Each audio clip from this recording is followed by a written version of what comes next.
Dari Utsman ibn Affan berkata, aku mendengar Nabi SAW bersabda, sesiapa yang membaca Bismillahilladzi la yadurru ma'asmihi syai'un fil ardi wala fis sama' wa huwas sami'ul alim, yang bermaksud dengan nama Allah yang dengan namanya tidak ada sesuatu pun yang dapat memberikan kemudaratan di bumi maupun di langit. Dialah yang maha mendengar lagi maha mengetahui. Sebanyak 3 kali, maka dia tidak akan ditimpa bala yang datang secara tiba-tiba sehingga subuh. Dan barang siapa yang membacanya ketika subuh sebanyak 3 kali, maka dia tidak akan ditimpa bala secara tiba-tiba sehingga petang, iaitu malam. Hadis rawahu Abu Dawud menurut Syekh Syu'ib Al-Arnud. Hadis ini adalah hasan.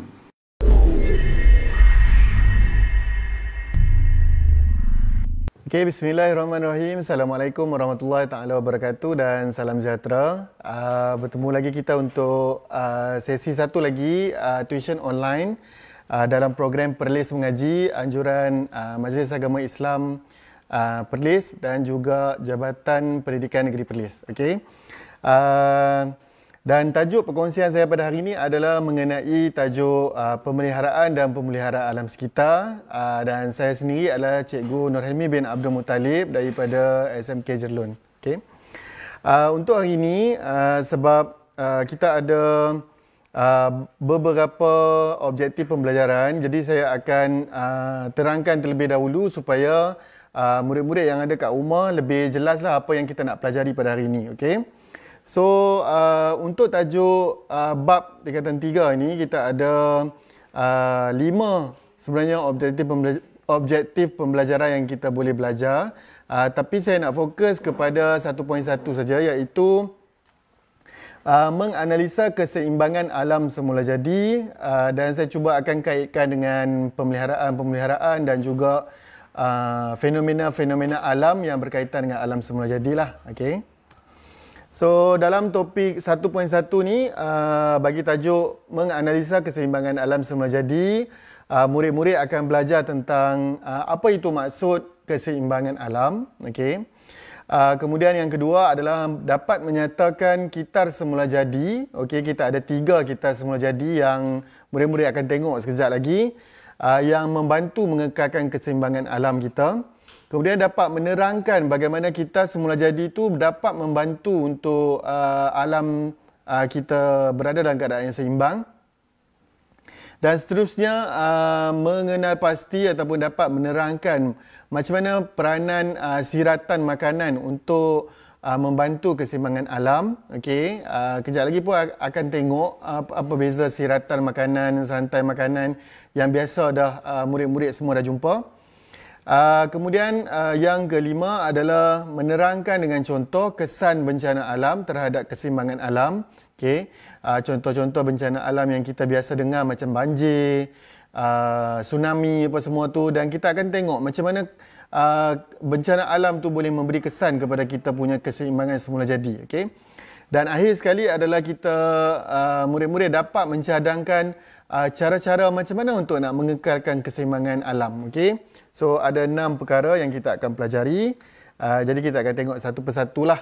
So, yang pertama adalah apa yang dimaksudkan dengan keseimbangan alam. Okay. Keseimbangan alam ni maksudnya adalah keadaan satu hubungan ataupun interaksi antara benda hidup dengan benda hidup yang ada dekat muka bumi ni. Contoh macam manusia dengan manusia, manusia dengan tumbuhan dan haiwan, dan juga tumbuhan dengan haiwan ataupun tumbuhan dengan tumbuhan itu sendiri. Okay. Dan satu lagi adalah interaksi antara organisme dengan alam sekitar dia. Contoh macam di sekeliling kita, kita ada banyak kan. Kita ada hutan, kita ada gunung ganang, kita ada bukit bukau. Jadi interaksi kita ataupun hubungan kita tu antara kita dengan benda hidup dan juga benda alam sekitar tu berada pada tahap yang seimbang lah, balance. Okay. Jadi untuk mencapai keseimbangan alam ni ada 3 kita semula jadi yang murid-murid akan pelajari, iaitu kita nitrogen, kita karbon dan kita air. Okey. So benda ni mungkin nampak macam asing tapi sebenarnya memang berlaku di sekeliling kita dan juga berlaku pada setiap hari. Okey. Tak asing sangatlah maknanya kan. Okey. So saya nak mula dengan kita nitrogen yang sebenarnya murid-murid dah pelajari pasal kita nitrogen ni dalam bab 2. Okey. So tapi saya akan ceritakan jugalah pasal kita nitrogen. Okey. So yang pertama sekali, kenapa nitrogen tu penting sebenarnya dalam kita punya keseimbangan alam? Okey. Sebab kalau murid-murid tengok balik berapa komposisi ataupun kandungan gas yang kita ada kat dalam kita punya udara. Okey. Kita bernafas kita gunakan oksigen. Tapi oksigen hanya 20% saja lebih kurang dalam kita punya komposisi udara. So lepas tu kita ada gas-gas lain yang orang kata apa, yang tidak memberi kesan secara langsung lah. Dan dalam komposisi udara tu yang paling banyak sekali adalah gas nitrogen.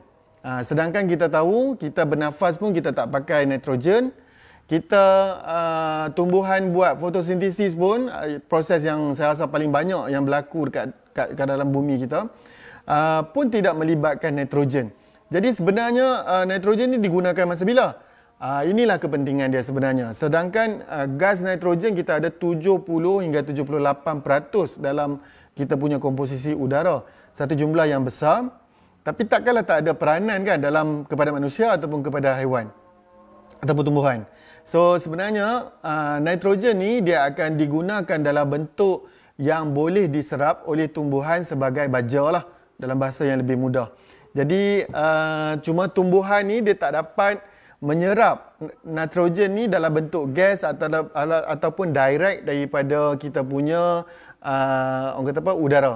Macam kita sekarang ni kita bernafas, kita gunakan oksigen, kita boleh ambil terus saja daripada udara yang ada kat sekeliling kita. Tapi untuk tumbuhan gunakan nitrogen ni, dia tak boleh gunakan direct daripada udara. So dia kena tukarkan dalam bentuk yang boleh digunakan oleh tumbuhan. Okey, ada beberapa bentuk. So daripada gas nitrogen akan ditukar kepada amonium, sebatian amonium. Sebatian amonium akan tukar kepada nitrat dan seterusnya akan kepada nitrit. Kepada nitrit dulu, kemudian kepada nitrat, barulah nitrat tu dapat diserap oleh tumbuhan. Okey.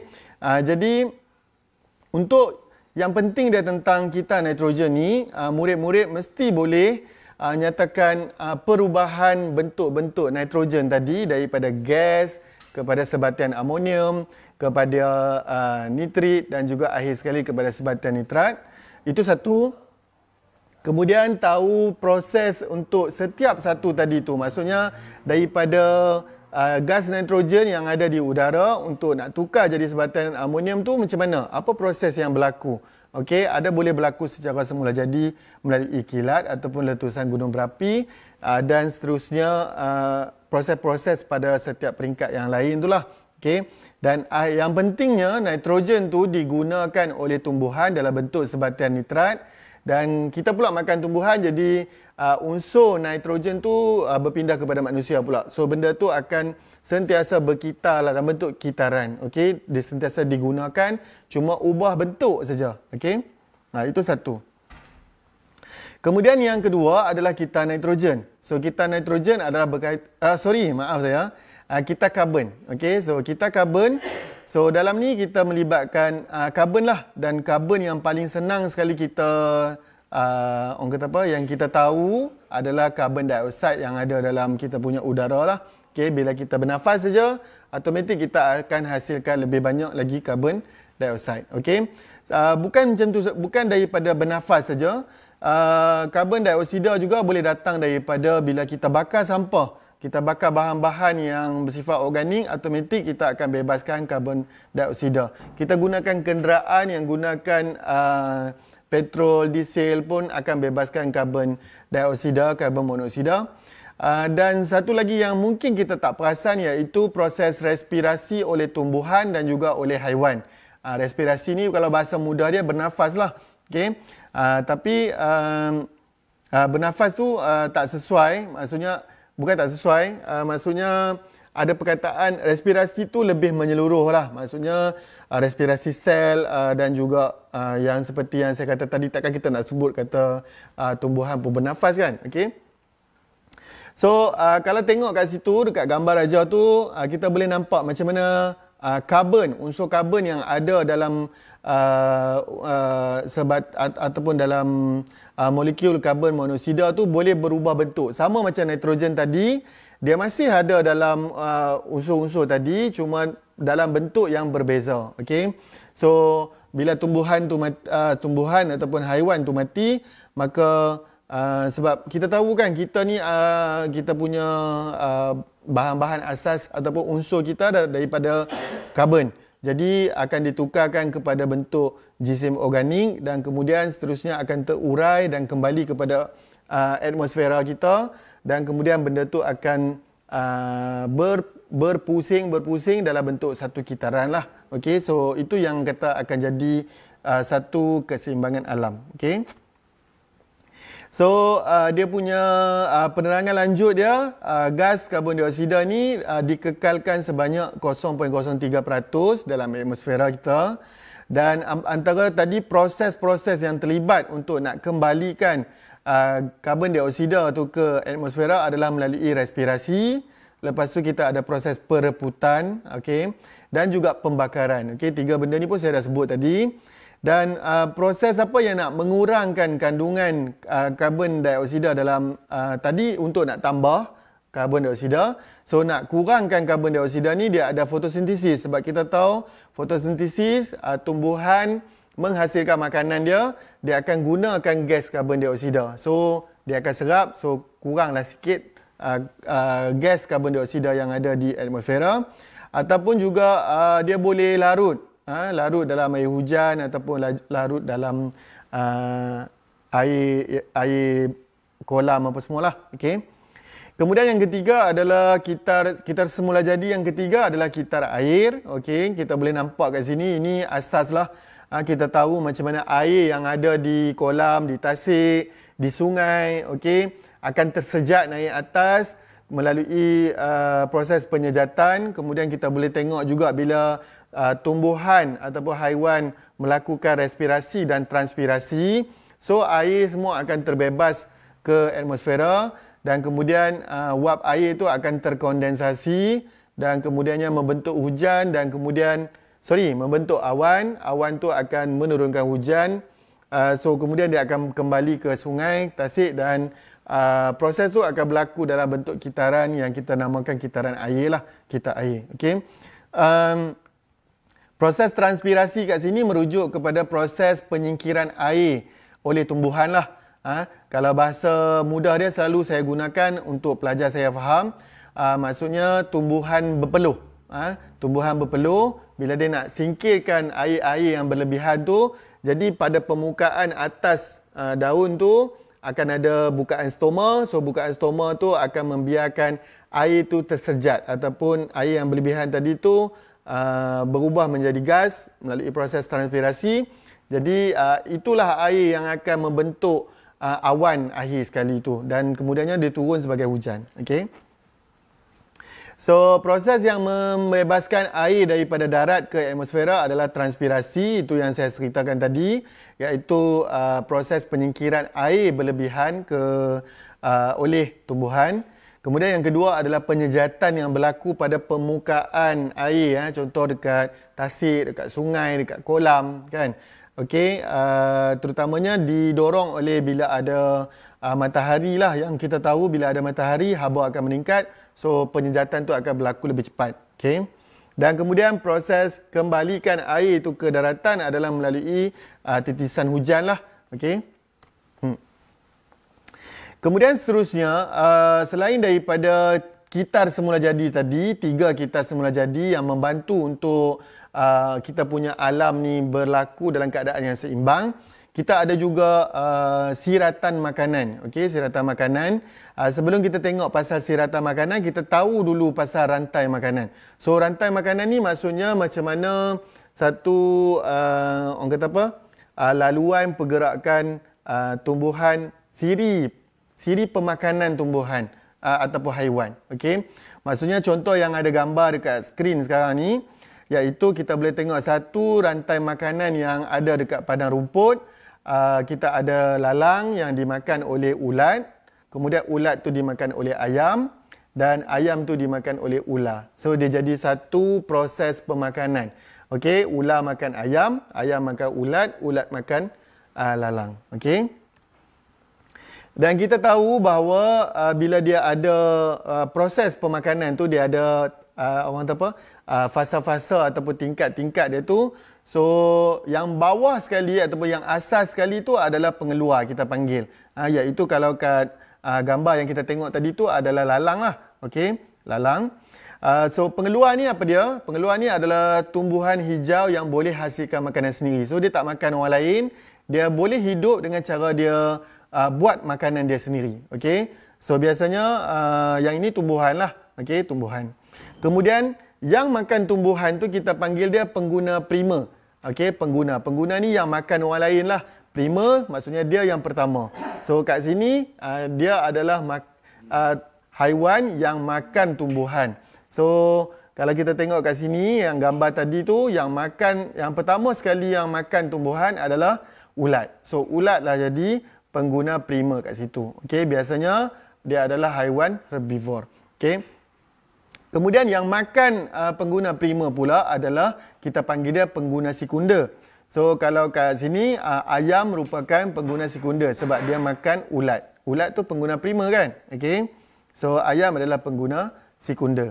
Okey, seterusnya yang ketiga, lapis keempat kita ada pengeluar, pengguna prima, pengguna sekunda dan pengguna tertia yang atas sekali dalam kita punya hierarki proses pemakanan adalah haiwan yang makan pengguna sekunda. Jadi kat sini kita ada ular lah. So ular makan ayam, ayam merupakan pengguna sekunda, ayam pula makan ulat, ulat merupakan pengguna prima dan ulat pula makan lalang, lalang merupakan pengeluar. Okey.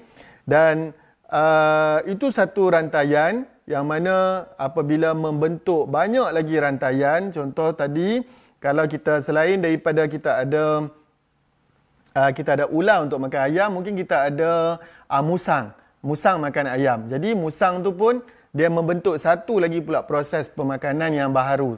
Kan tadi kita ada ular, satu lagi kita ada yang dimakan oleh musang. Jadi apabila benda tu berselirat, bergabung, bercantum dalam dia punya satu fasa yang lebih kompleks, so kita panggil dia siratan makanan lah. Maksudnya siratan makanan ni adalah gabungan beberapa rantai makanan dan membentuk satu keseimbangan alam yang berkaitan dengan benda hidup lah. Okay. So kat sini kita bagi contoh siratan makanan bagi ekosistem yang ada dekat sawah padi. So kita ada pengeluar iaitu kita ada pokok padi. Pokok padi pula boleh dimakan oleh pengguna prima. Kita ada kat sini macam ulat, tupai, tikus, belalang. So yang itu semua adalah pengguna prima sebab dia makan pengeluar. Okay. Kemudian kita ada pengguna sekunda. Pengguna sekunda adalah pengguna ataupun haiwan yang makan pengguna prima. So kat sini kita ada ayam, kita ada katak, kita ada burung. Semua ni dia boleh makan ulat. Macam contoh burung boleh makan ulat, burung boleh makan belalang. Okey.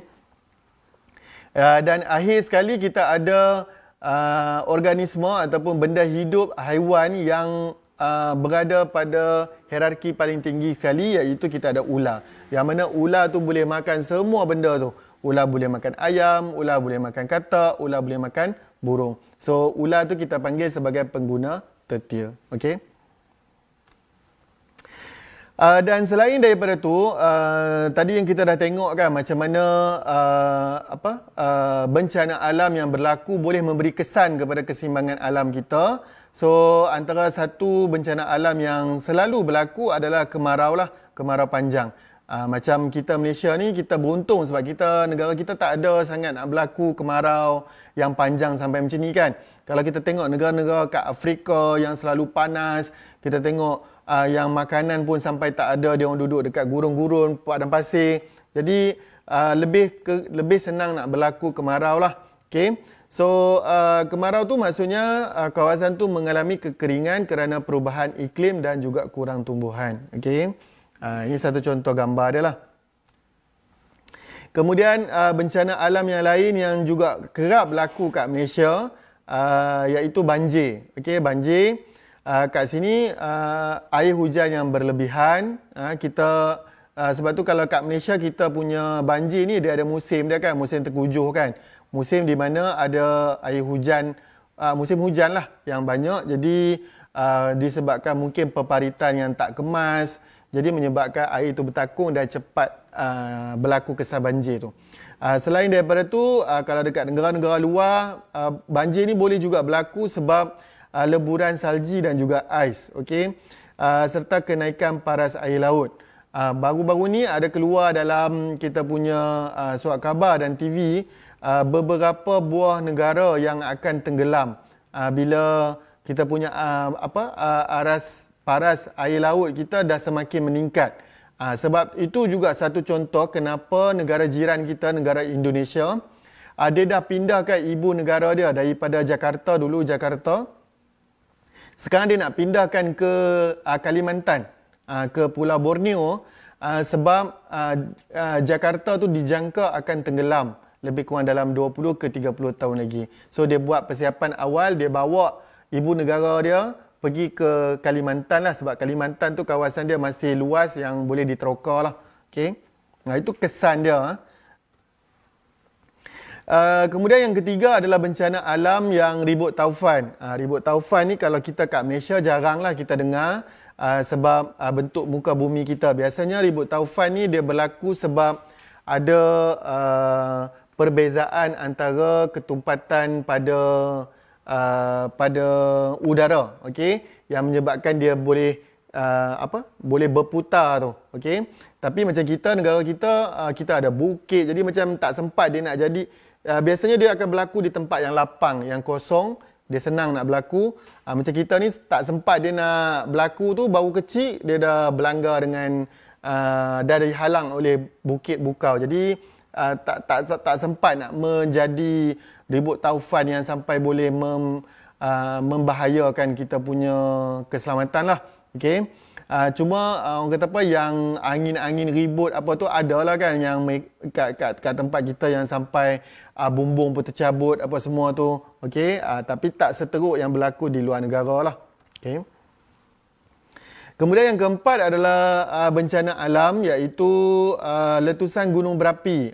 Ini pun sama, iaitu fenomena di mana magma ataupun orang kata apa, leburan yang panas tu kat bawah kerak bumi akan naik disebabkan oleh tekanan yang tinggi. Negara kita Malaysia, kita sangat beruntung sebab negara kita tak ada gunung berapi kan. Kalau kita belajar dalam geografi pun kita tengok negara kita tu berada di lingkaran. Kalau adik murid-murid semua tengok gunung-gunung berapi dan gempa bumi, memang betapa bersyukurnya kita berada dekat bumi Malaysia kan. Sebab semua tak kena kita. Semua ada kat sekeliling. Semua dekat Indonesia, semua habis kena, tapi dekat Malaysia tak kena. Okay? Jadi kita tak merasalah pengalaman orang kata apa, lari daripada gunung berapi ni. Okay? Kalau Indonesia memang selalu berlaku lah. Okay? Kemudian yang kelima adalah gempa bumi. Gempa bumi iaitu dapat memusnahkan tanaman dan habitat semula jadi hidupan. Selain itu dapat juga dapat memberi kerosakan harta benda, bangunan dan juga kehilangan nyawa. Kalau yang ini di Malaysia pun kita dah ada. Kalau macam zaman saya kecil-kecil dulu, saya tak pernah dengar pun ada gempa bumi. Tapi sekarang ni macam kita di Malaysia pun kita dah mula menerima impak ataupun kesan-kesan daripada gempa bumi. Berlaku kat Sabah, kalau berlaku kat Indonesia pun kita akan boleh rasa kat sini lah. Okay? So ini contoh gambar, kalau tengok kat sini macam mana orang kata apa, jalan raya boleh rosak. Okay? Jalan raya boleh rosak, teruk disebabkan oleh gempa bumi. Okay? Dan akhir sekali adalah bencana alam, iaitu kebakaran hutan yang mana berlaku mungkin disebabkan oleh tindakan kilat ataupun cuaca yang terlalu panas, dan mungkin satu lagi disebabkan oleh kelalaian manusia lah. Okey, kelarian manusia. Kesan dia boleh memusnahkan hidupan liar dan juga tumbuhan semula jadi. Sebagai contoh, yang awal tahun ni kita ada berlaku bencana kebakaran hutan yang keterlaluan lah di Australia, yang kita boleh tengok sampai binatang-binatang dia pun banyak mati, terperangkap, terbakar semua dekat pagar-pagar hutan tu kan. Jadi macam kalau disebabkan oleh kelalaian manusia, maka kita kena ambil tindakan lah. Tapi kalau mungkin sebab kerana panas, jadi boleh mencetuskan haba yang cukup untuk menghasilkan api. Jadi itu kita kena buat sesuatu lah dengan cara kita ambil tindakan yang lebih cepat lah. Okay. Dan antara satu lagi yang perlu kita belajar dalam tajuk keseimbangan alam ni adalah cara ataupun macam mana kita nak mengekalkan keseimbangan alam semula jadi. Okey, kat sini cikgu gariskan ada 6 tindakan ataupun langkah-langkah yang murid-murid boleh buat, iaitu yang pertama boleh kuat kuasa undang-undang. Okey, kenapa kena kuat kuasa undang-undang? Kita boleh kenakan hukuman yang lebih tinggi supaya orang kata apa? Pelaku tu tak ambil mudah ataupun tak menjalankan aktiviti pembalakan haram dengan sewenang-wenang. Okey.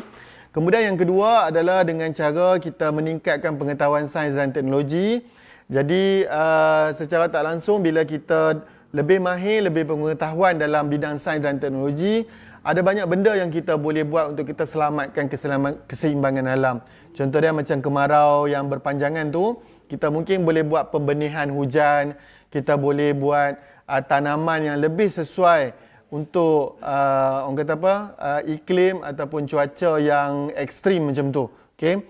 Kemudian pendidikan alam sekitar, bila kita didik anak-anak kita, anak murid kita dengan pendidikan cintakan alam sekitar, secara tak langsung meningkatkan kesedaran diorang terhadap kepentingan untuk menjaga alam sekitar. Okay.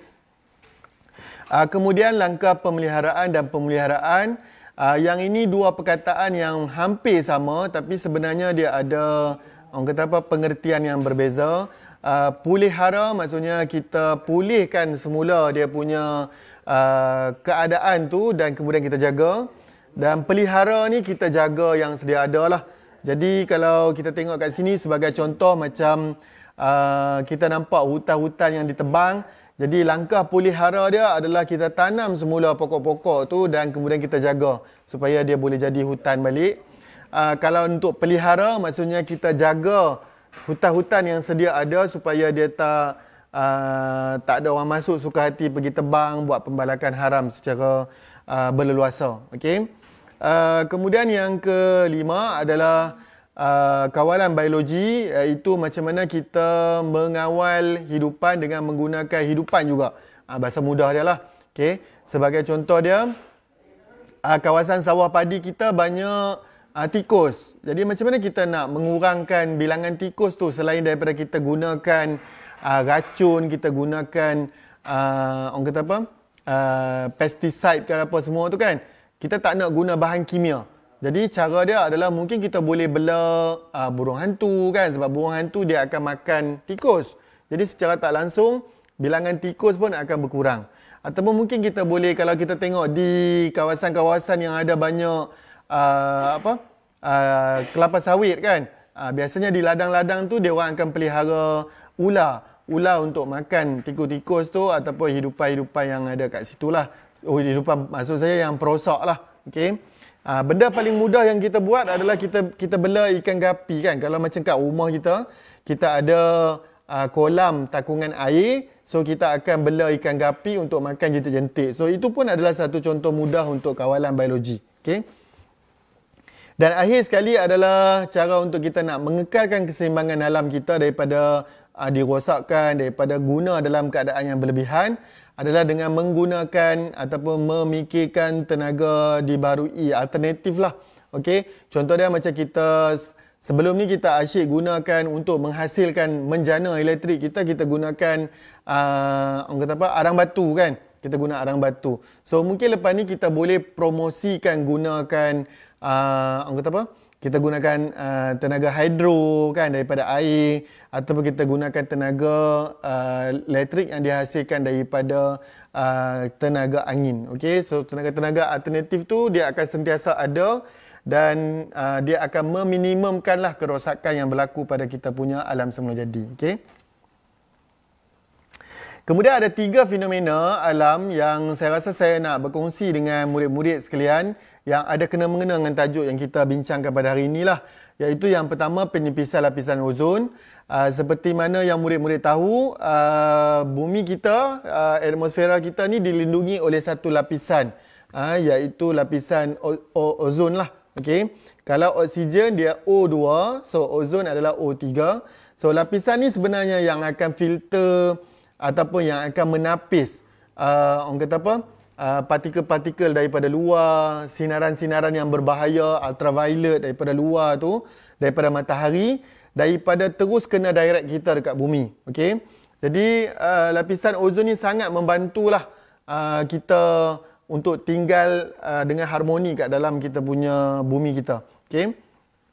Tapi apa yang berlaku disebabkan oleh tangan-tangan kita sendiri dalam menggunakan sumber-sumber bumi kita dengan berlebihan, menyebabkan ada di setengah kawasan pada bumi kita ni yang dia punya lapisan ozon dia tu dah semakin menipis. Even ada kawasan yang dikesan mempunyai lubang-lubang yang orang kata apa, sangat bahayalah bila ada sinaran-sinaran matahari yang bawa sekali dengan sinaran lain yang berbahaya boleh masuk dan kena direct, yang boleh menyebabkan banyaklah kanser kulit dan juga kesal-kesal lain kepada bumi. Okey. Dan penduduknya lah. Okey, jadi penipisan lapisan ozon ni berlaku disebabkan oleh apa? Oleh penggunaan CFC, klorofluorokarbon, yang kita ada pada aerosol, yang kita ada pada kita punya peti sejuk. So benda-benda yang macam tu, chemical-chemical yang macam tu ataupun bahan kimia macam tu menyebabkan lapisan ozon tu terurai dan akhirnya menipis dan seterusnya menghasilkan lubang yang boleh membahayakan kita lah. Selain daripada itu, aktiviti manusia seperti pembalakan haram, pembakaran terbuka, benda-benda tu menyebabkan membebaskan gas-gas karbon dioksida, gas sulfur dioksida daripada kilang. Yang seterusnya bila dia pergi ke udara ataupun atmosfera dan dia akan berinteraksi dengan ozon dan seterusnya menghilangkan lapisan ozon tu. Okey. Yang kedua adalah fenomena kesan rumah hijau. Yang ini kita selalu dengar kan, greenhouse effect. Tapi mungkin masih ada ramai yang belum faham dengan betul apa yang dimaksudkan dengan kesan rumah hijau. So, kesan rumah hijau ni apa sebenarnya? Saya cerita yang pertama dulu, bila keadaan normal, pada keadaan biasa, apabila matahari kita memancarkan sinar matahari, bila sampai ke bumi, cahaya tu ataupun sinar-sinar yang berbahaya tu akan dipantulkan semula. Bumi kita boleh pantulkan semula. So sampai ke bumi dia akan pantul. Sampai bumi dia akan pantul. Tapi disebabkan aktiviti kita, contoh kita banyak buat pembakaran terbuka. Jadi bila kita buat banyak pembakaran terbuka, gas karbon dioksida akan dibebaskan ke atmosfera kita lah kan. Jadi gas tu tadi, gas karbon dioksida tu akan menghasilkan satu pula lapisan gas karbon dioksida yang itu yang akan menghalang daripada sinar tadi tu untuk keluar ataupun haba tadi untuk keluar. Jadi kalau dulu matahari kita sinar, dia terus boleh reflect balik ataupun pantul balik, tapi bila ada lapisan gas karbon dioksida tu, dia akan pantul, kemudian dia akan pantul balik dan dia akan memerangkap haba dan juga sinar-sinar yang berbahaya tadi tu kat dalam kita punya atmosfera. So itu yang menyebabkan secara tak langsung bumi kita akan jadi panas sebab haba tadi tu tak keluar. Okey. So itu yang dimaksudkan dengan kesan rumah hijau lah. Dan secara tak langsung dia akan menyumbang kepada pemanasan global lah.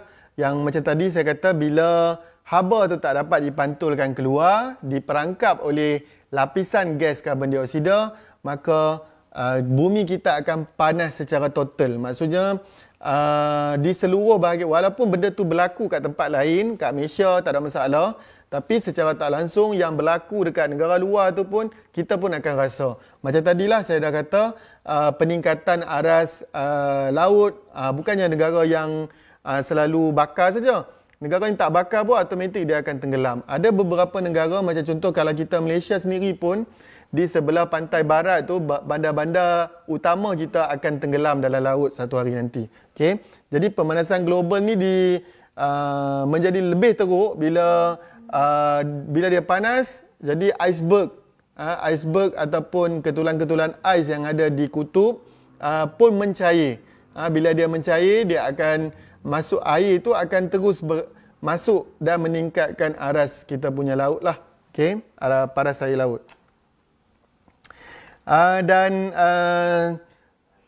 Saya nak kongsikan satu video yang saya rasa menarik untuk murid-murid tengok dan hayati, kena-mengena dengan kita punya perkongsian tentang keseimbangan alam semula jadi pada hari ini. Okey. So, saya kongsikan. Tajuk dia Global Warming Menu.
Varias personas degustaron un menú cocinado sobre el calor del asfalto. Para llamar a la conciencia sobre los efectos que provoca nuestro ecosistema, el calentamiento global.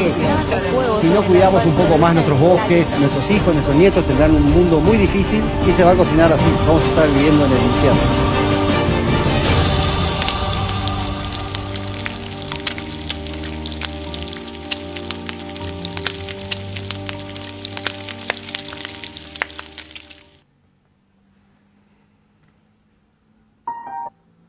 Okey, so dengan berakhirnya video tadi tu, maka selesailah perkongsian saya mengenai tajuk keseimbangan alam. Saya harap murid-murid kat rumah dapatlah orang kata apa, semak semula pembelajaran pada hari ini, iaitu kita mulakan dengan yang pertama sekali tadi adalah dapat tak murid-murid kat rumah dapat menyatakan apa yang dimaksudkan dengan keseimbangan alam. Okey.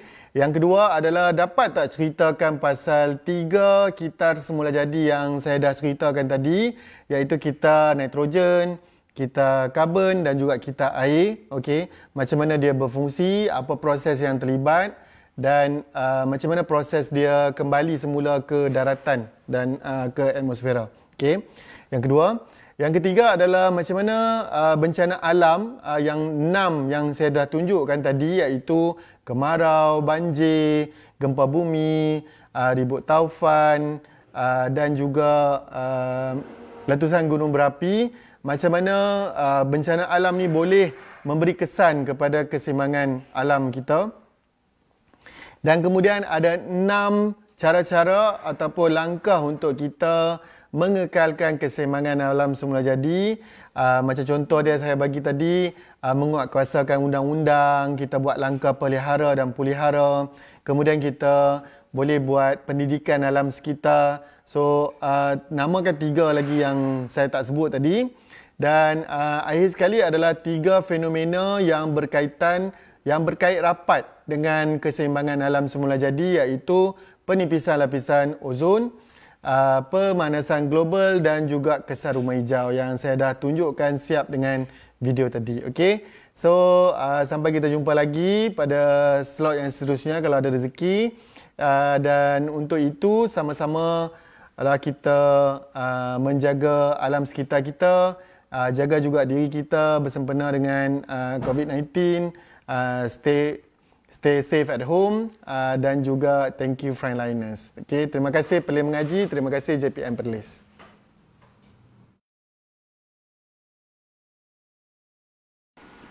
Daripada Anas bin Malik radhiyallahu anhu berkata, Nabi SAW pernah berdoa, Allahumma inni a'udzubika minal barasi wal jununi wal juzami wa min sayil asqam. Ya Allah, aku berlindung denganmu daripada penyakit sopak, penyakit gila, penyakit kusta dan penyakit-penyakit yang buruk. Hadis diriwayatkan oleh Al-Imam Abu Dawud dengan sanad yang sahih.